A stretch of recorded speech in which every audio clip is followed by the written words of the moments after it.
important pawn endgame lesson is the one about connected passed pawns. With black to move here, on the first glance, it might look like a draw game. It looks like black is just going to come, take the pawns, and the game will be drawn. However, white is totally winning here because he has two connected passed pawns. These are called connected passed pawns because the pawns are next to each other, they're not separated, and also they're passed. There's nothing in their path that will block them from reaching touchdown. And even though the king is right next to them, he will not be able to take any of the pawns. All we have to do is push one of the pawns forward. It doesn't matter which one. We can push the g pawn forward, or we can push the h pawn forward. It doesn't matter which pawn we push. The thing is that black cannot take the backward pawn that protects the pawn that's ahead, because if he does take the pawn, he will not be able to catch the other pawn from queening.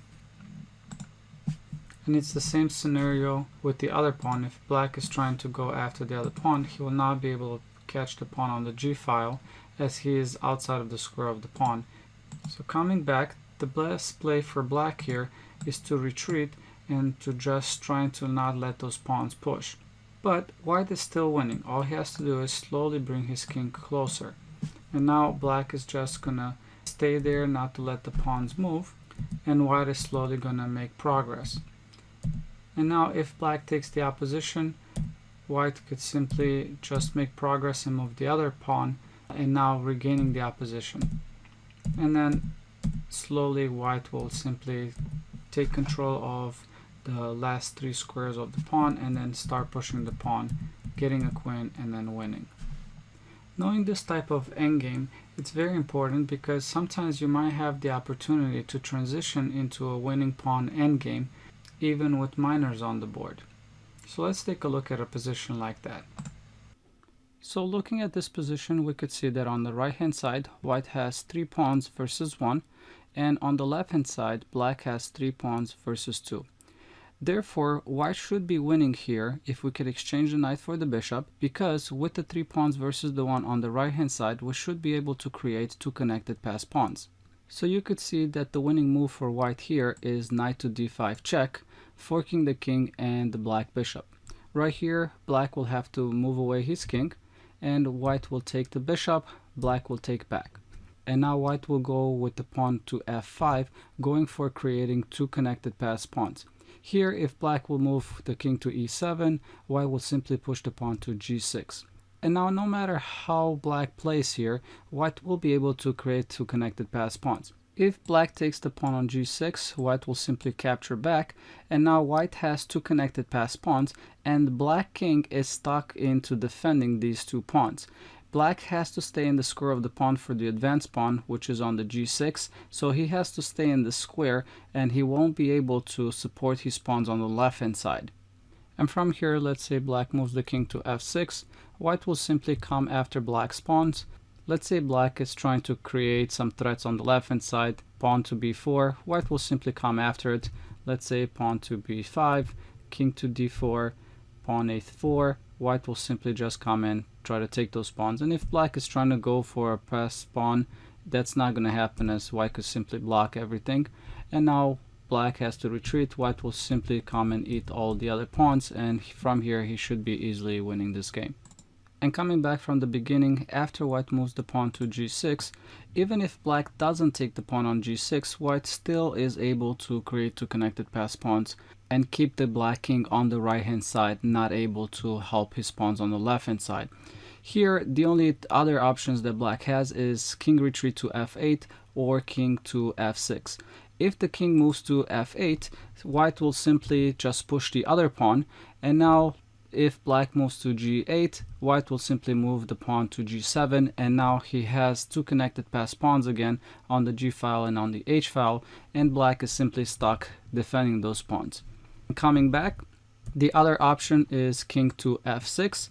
White again will push the pawn to h6, and now black has 2 tries. If he takes the pawn on g6, then we simply push the pawn again to h7, and now if black comes after, then we capture on g6, creating 2 connected passed pawns.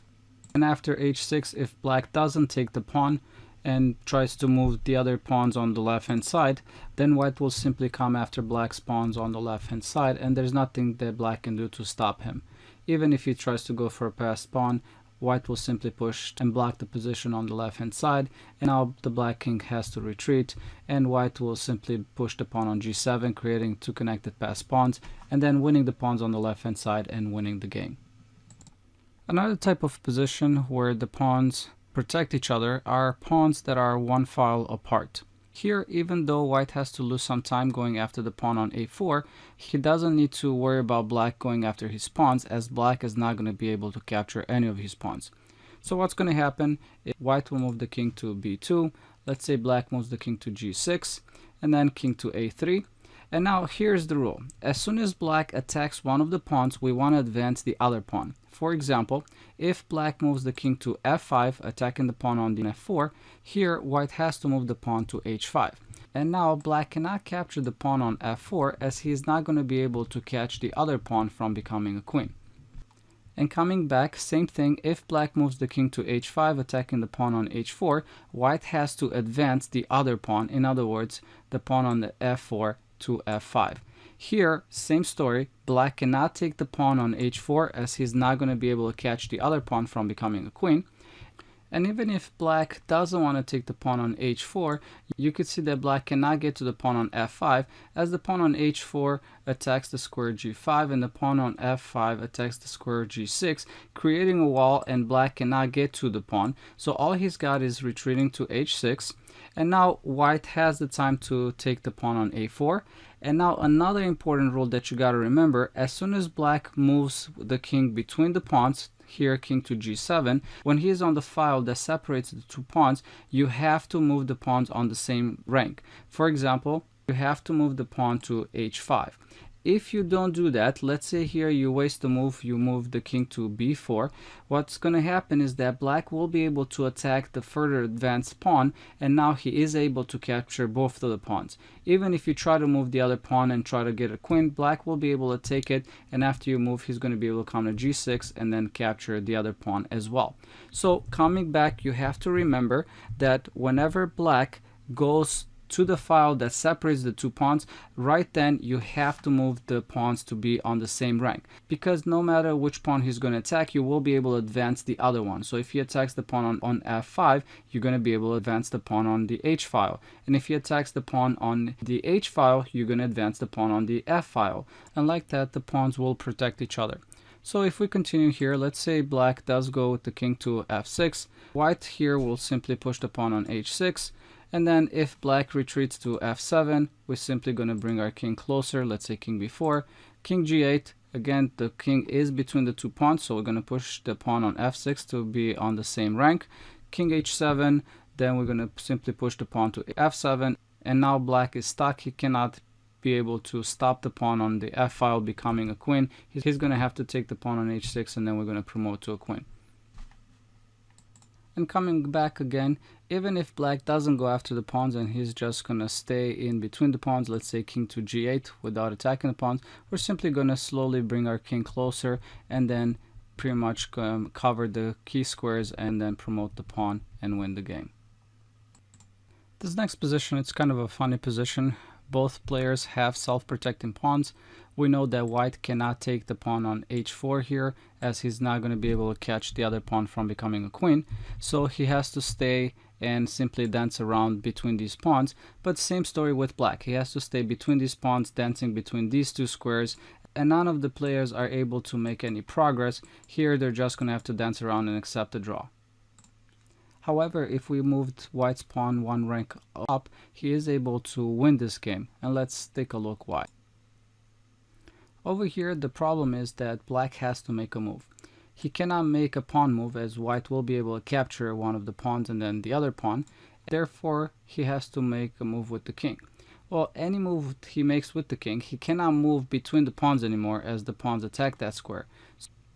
So after white moves the king to h3, if black moves the king to d8, white will simply push the pawn on b7. Now the two pawns created a wall, and black cannot stop the pawn on the b file becoming a queen. All he's got is maybe king to d7, and after that white promotes.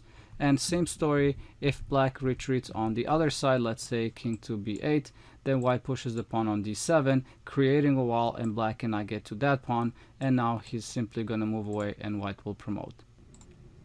And in the end, I also want to go over a position where we could use that knowledge into a more complicated scenario. Here you could see that black has an outside passed pawn on the a file, and white has a passed pawn on the d file. However, here white is totally winning, and you could pause the video to try to see what is the winning move. Assuming that you've done that, hopefully you've saw the pawn to f4. If white moves the pawn to f4, you could see that these pawns are one file apart, and they do create a wall, and black cannot get to the passed pawn on the d file. White is inside the square of the pawn for the pawn on a4, so he is able to stop that pawn. However, black cannot get to white's passed pawn. Here black can try maybe king to g5, trying to get rid of that pawn. However, white will simply move the pawn to g3. And if black takes on f4, white will simply capture back, and now again these pawns create a wall. Black king cannot get to the passed pawn. All he has maybe is trying to get the king around the pawn. However, white will simply come take the pawn on the a file, and now come and protect the passed pawn. And now he could simply block the position and slowly push black back, and now he could capture the pawn, take control of the key squares, and promote his pawns to a queen and also win the game. And coming back from the very beginning, if white would have missed that move, and let's say he would have wasted a move with king to b4 going after the pawn right away, well, now this position is drawn. Black can simply move the king to e5. If white takes the pawn on a4, black can take the pawn on d5, and this is a draw. And if white is not careful and he's trying to go with the pawn to f4 now, well, this is actually too late. Black can capture the pawn, and he's actually going to be able to win this game now, as he is closer to the white's pawns, and he's going to be able to capture them and win the game.